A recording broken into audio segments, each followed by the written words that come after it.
जय माता दी। नमस्कार, आप सभी का मेरे चैनल में हार्दिक अभिनंदन है, स्वागत है। आइए सुनते हैं महाभागवत देवी पुराण का 20वां अध्याय। इस अध्याय में भगवती का विधिवत बालोचित लीलाओं द्वारा हिमालय तथा मेना को आनंदित करना देवर्षि नारद द्वारा देवी के महात्म्य का वर्णन है। आइए इसे विस्तार से जानते हैं। नारद जी बोले, हिमवान के घर में रहती हुई भगवती परमेश्वरी ने लीला पूर्वक योग ध्यान में तत्पर रहने वाले भगवान शिव को पति रूप में किस प्रकार प्राप्त किया। प्रभु संसार से विरक्त महायोगी भगवान शिव ने परम योग के त्याग करके विवाह करने में अपना मन क्यों परिवृत किया, और उन पार्वती ने कामदेव के शत्रु महादेव को अर्धांग को किस प्रकार प्राप्त किया। महेश्वर, आप यह सब मुझे विस्तार पूर्वक बताइए। श्री महादेव जी बोले, मुने महात्मे, जो लोग दुर्गा इस जगत को परा माया से मुंह में डाल देती है, उनकी माया को भला कौन जान सकता है। समस्त लोगों का सृजन पालन तथा संहार करने वाली जो माया स्वरूप ने दुर्गा है, वे शिव रूप धारण कर हिमालय के घर में रहने लगी। तदंतर वर्षा ऋतु में बढ़ती हुई गंगा नदी की भांति वे निरंतर बढ़ने लगी और शरतकालीन ज्योत्सना की भांति दिन प्रतिदिन सौंदर्य संपन्न होती गई। वे पार्वती सखियों के साथ नित्य क्रिया करती रही और अपनी लीला तथा गुणों के द्वारा उनके माता पिता को सदा संतृप्त रखती थी। गिरिराज, हिमालय तथा मेना उनके मुख को बार बार देखने में अपनी दृष्टि लगाए रहते थे और अनुमात्र समय के लिए भी अत्यंत नहीं ले जाते थे। मुनिश्रेष्ठ, तप करने वाले के लिए कुछ भी असाध्य नहीं है, और तप करने से जो प्राप्त नहीं हो सकता उस फल को कोई अस्तित्व नहीं है। ब्रह्मा आदि देवताओं को भी जितनी भगवती का दर्शन दुर्लभ है, प्राणियों को तारने वाले उन जगदम्बा का दिन रात अपनी गोद में लेकर हिमवान तथा मेनका पुत्री भाव से कुतूहल पूर्वक उन्हें देखते रहे। श्रेष्ठ, इस प्रकार जो लोग भक्ति पूर्वक उनकी उपासना करते हैं, वे जगदम्बा भगवती उन्हें वांछित कर प्रदान देती है और कठिनाई से प्राप्त होने योग्य होते हुए भी उन्हें सरलता से प्राप्त हो जाती है। इस प्रकार हिमालय के घर में रहती हुई वे साक्षात भगवती अपने माता पिता को सर्वदा संतुष्ट एवं तृप्त किए रहती थे। एक समय गिरिराज हिमालय अपनी पुत्री परमेश्वरी भगवती को गोद में लेकर उन्हें अपना हृदय से लगाकर आनंद पूर्वक बैठे हुए थे। उसी समय मुनिश्रेष्ठ नारद भगवती महेश्वरी का दर्शन करने के लिए आकाश मार्ग से वहां आ पहुंचे। उस समय उन्होंने शरद रात्रि की चंद्र ज्योत्सना के समान निर्मल कांति वाली गौरी के हिमालय के सन्निकट बैठी हुई थी। इसके बाद प्रभर बुद्धि वाले गिरिराज हिमालय ने अपने घर आए हुए उन देवर्षि नारद को देखकर उनकी विधिवत पूजा करने के लिए दोनों हाथ जोड़कर उन्हें प्रणाम किया। तत्पश्चात आसन पर विराजमान होकर नारद मुनि पर्वतराज हिमालय को हर्षित करते हुए उन्हें कहा, गिरिराज, मैंने अपने आप को कहा था कि साक्षात आदि स्वरूपनी प्रकृति आपकी पुत्री रूप में होगी।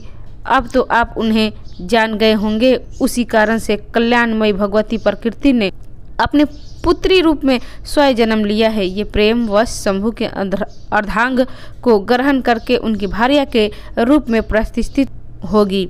वे शंभु भी इन्हें छोड़कर किसी दूसरी स्त्री के साथ विवाह नहीं करेंगे। गिरिश्रेष्ठ, भगवान शिव इन्हीं के द्वारा अर्धनारीश्वर कहे जाएंगे। अतः आपको यह कन्या महेश्वर को अर्पण कर देनी चाहिए, क्योंकि देवी स्वरूपनी आपकी यह कन्या उन्हीं शंभु की पूर्व पत्नी है, जो इसके पहले दक्ष प्रजापति के घर में जन्मी थी।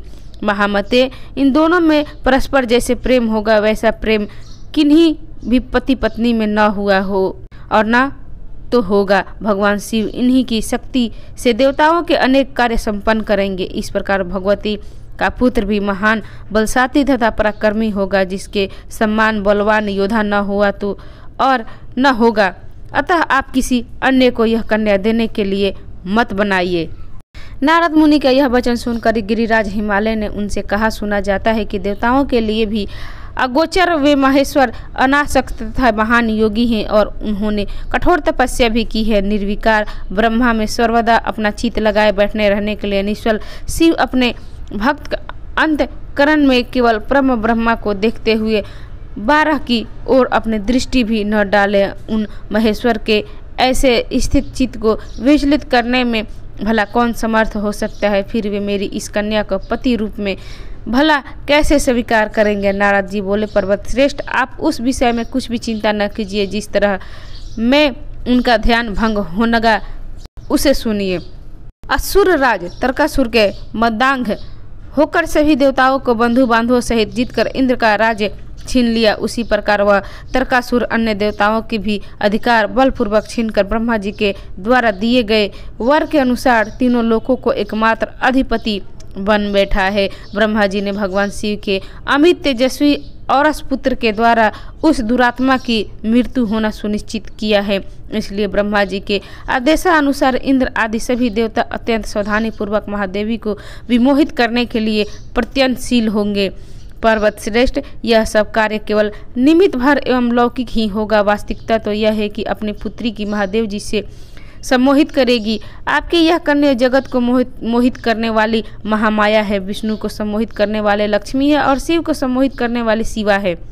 महान योगी ने महाकालेश्वर स्थिर चित्त के समाधि में स्थित होकर अपनी अंतर्मयी प्रिय महाकाली का दर्शन करते हैं और इन्हीं के लिए आत्मस्वरूप में मन को स्थिर करने के लिए निरंतर तपस्या कर रहे हैं। इन्हें पुनः पत्नी रूप में प्राप्त करके वे योग मुक्त हो जाएंगे। पुनः वे शंकर ध्यान योग के बल से शीघ्र ही यह जानकर ये ब्रह्मा स्वरूपनी सनातनी भगवती आपके घर में उत्पन्न हुई, आपके शिखर तप करने के लिए निश्चित रूप से आएंगे। श्री महादेव जी बोले, गिरिराज हिमालय से ऐसा कहकर वे नारद मुनि तत्काल आकाश मार्ग से होते हुए मध्यकालीन सूर्य के समान प्रभा वाले अपने स्थान के लिए प्रस्थित हो गए।